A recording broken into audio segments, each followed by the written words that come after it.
聆聽測驗正式開始。這份測驗的內容只會播放一次，請用25秒時間閱讀第1至第5題的題目。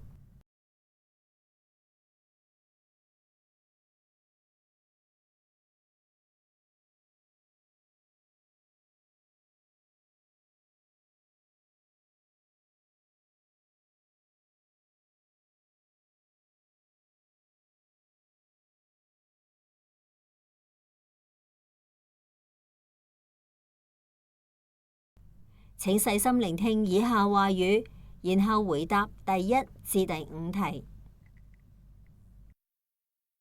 媽媽，前面嗰位大姐姐行得咁慢，係咪身體唔舒服啊？我哋要過去扶佢嗎？嘉嘉，你先睇下佢手上攞住啲乜嘢？佢攞住一支白色嘅手杖，原來佢係視障人士。係啊，佢應該喺呢一區居住或者上班。我去街嗰陣遇過佢幾次。白手杖係協助視障人士探索路面情況、了解身處嘅環境以及探測障礙物嘅工具嚟㗎。咁樣就可以避免發生碰撞或者意外啦。係啦，喺街上遇到視障人士嗰陣，切記唔好妨礙對方前進。例如頭先嘅情況。如果你貿貿然上前帶路，可能反而會嚇佢一跳。如果真係想幫助失明人士，可以輕輕拍對方嘅肩膊，問下佢有冇需要幫忙。我知道啦，媽媽，大姐姐要喺黑暗嘅世界生活，真係可憐啊。嘉嘉，每個視障人士嘅情況都唔同㗎，有啲人天生失明。有啲人因為生病或者意外先喪失視力，而程度亦都各有不同。有人完全睇唔到嘢，亦都有人屬於弱視，睇到唔同程度嘅光線同影像。不過，將視障人士標籤為可憐，真係合適咩？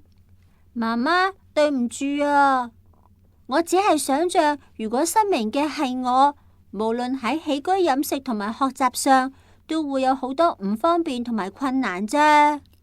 你識得換位思考，咁樣好好啊。不過你唔使太過擔心㗎。大型商場、圖書館、街市、鐵路站等等公共地方都有無障礙設施㗎。咦，嗰位大姐姐原來都同我哋一樣乘搭鐵路啊。媽媽，車站內有乜嘢視障人士設施啊？我平時冇留意啊。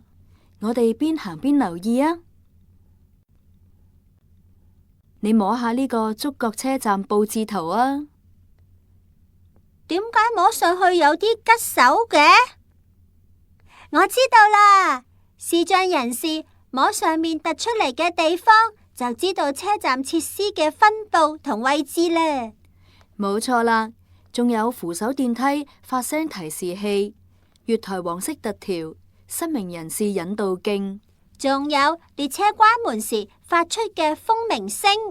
係啊，視障人士同你同我都係一樣，有唔同嘅個性、強項同弱點，亦都有好多才華同技能。只要得到適當嘅工具輔助，或者身邊嘅人嘅簡單指示，一樣能夠發揮所長，活得精彩㗎。唔單止係視障人士，其他身體有殘疾嘅人都需要得到人哋嘅理解，而唔係同情啊。嘉嘉，你識得咁諗，睇嚟又成長咗啲咯。你有1分45秒時間作答。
請用25秒時間閱讀第6至第10題的題目。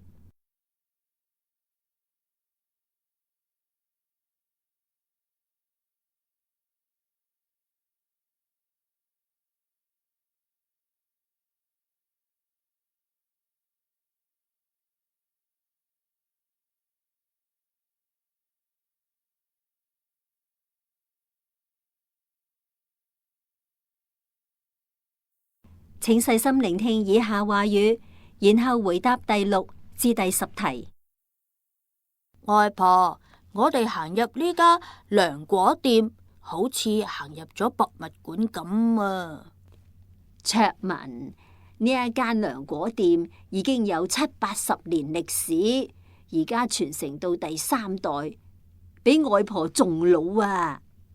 以前嘅社會冇咁富裕，普羅大眾有啲唔舒服嗰陣呢，除咗飲涼茶，都會食一啲涼果嚟到舒緩不適嘅。涼果都係啲小朋友飲中藥之後嘅獎勵，可以令到個嘴冇咁苦啊嘛。唔舒服唔係應該睇醫生咁咩？以前啲人比較少睇西醫，唔係因為西醫罕有，而係因為負擔唔起啊。亦都有唔少人覺得中藥比較溫和，適合大部分人服用。唔少涼果都加入咗中藥材去製作。你外公中意食嘅八仙果就係將陳皮、茯苓、甘草同埋薄荷加入佛手柑製成。既然嚟到啦，我哋買一啲俾佢食啦。外婆，我差啲唔記得你曾經學習中醫食療添。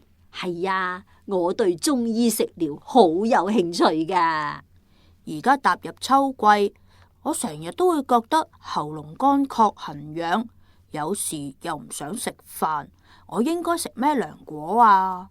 咁梗係川貝陳皮啦，佢能夠止咳化痰、生津止渴，仲有呢一種山楂片，有開胃消滯嘅功效，都買一啲返去啦。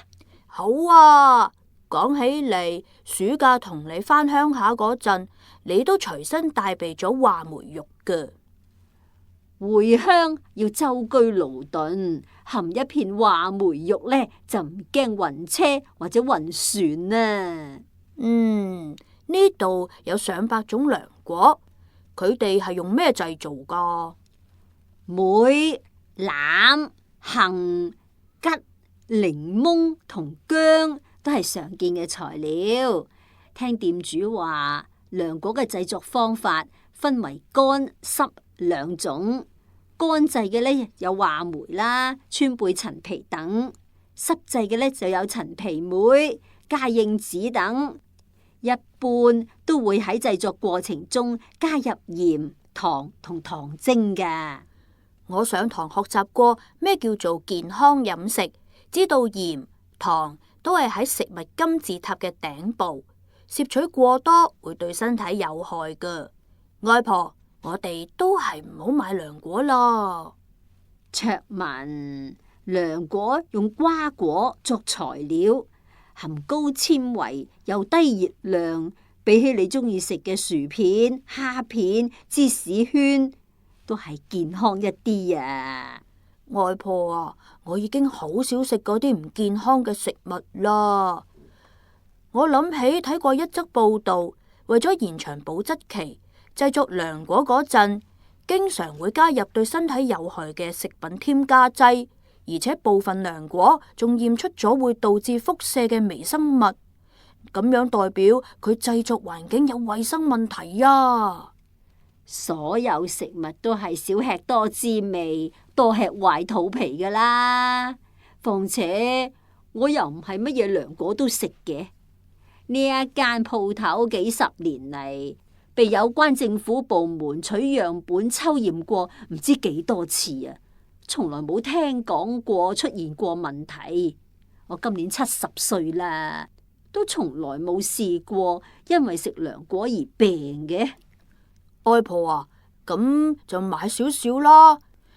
不如我哋都買啲無鹽焗杏仁同核桃啊，媽媽話堅果係營養豐富嘅零食啊。我都聽醫生講過，每日食適量堅果可以預防心血管疾病、延緩老化，甚至防癌。但係我怕牙唔好啊嘛，唔敢食啲又脆又硬嘅嘢啊。呢度都有賣即食栗子，食起嚟香甜柔軟，可以增強免疫力，預防高血壓同幫助排便噶。涼果就買少一啲啦，好唔好啊？你咁關心我嘅身體健康，就聽你講啦。你有2分鐘時間作答。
聆聽測驗完畢。